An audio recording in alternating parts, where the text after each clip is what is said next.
اعوذ باللہ من الشیطان الرجیم بسم اللہ الرحمن الرحیم الحمدللہ جعلنا من المتمسکین بولایت امیر المومنین علیہ الصلوۃ والسلام۔ السلام علیکم مومنین، کیسے ہیں؟ امید کرتے ہیں آپ سب خیریت سے ہوں گے۔ دعا ہے خداوند متعال آپ کو ہمیشہ صحت و سلامتی اور درازی عمر عطا فرمائے۔ 12 سے 18 ذی الحج کے جو یہ درمیانی سفر ہے اور درمیانی دن ہے، جو کہ چونکہ 18 ذی الحج کو عید غدیر ہے اور 12 سے 18 کے درمیان جو یہ وقت ہے، اس دن میں آپ کو ایک ایسا عمل بتاتے ہیں کہ جس سے آپ کے تمام گناہ خالق لم یزال، اگر آپ یہ ذکر کریں گے اور اس میں عزم پڑھیں گے تو خدا آپ کے تمام گناہ معاف فرما دے گا اور ناممکن کام جو ہے آپ کا وہ ہو جائے گا۔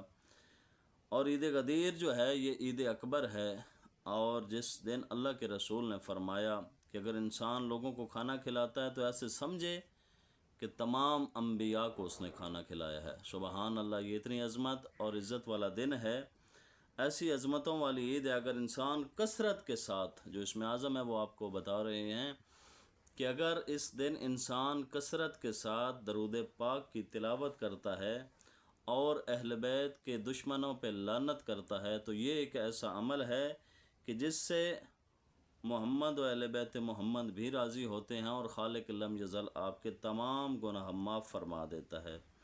لہٰذا چلتے پھرتے جو ہے یہ ذکر کریں، چونکہ بہت بڑی عید ہے شیعان حیدر کرار کی، بلکہ عالم اسلام کی، چونکہ اس دن تکمیل دین ہوئی ہے اور ولایت امیر المومنین علیہ الصلوۃ والسلام کا باقاعدہ طور پر اعلان ہوا ہے، جو کہ رسالت مآب نے غدیر کے گراؤنڈ میں کیا ہے، من کنت مولا ہو فہذا علی مولا۔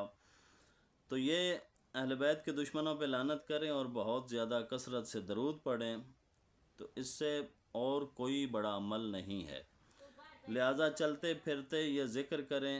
امام شافعی فرماتے ہیں کہ اہل بیت تمہاری شان میں بس ایک یہ جملہ ہی کافی ہے کہ جو بندہ، اللہ فرماتا ہے تم پر نماز میں درود نہ بھیجے اس بندے کی نماز ہی میں قبول نہیں کرتا۔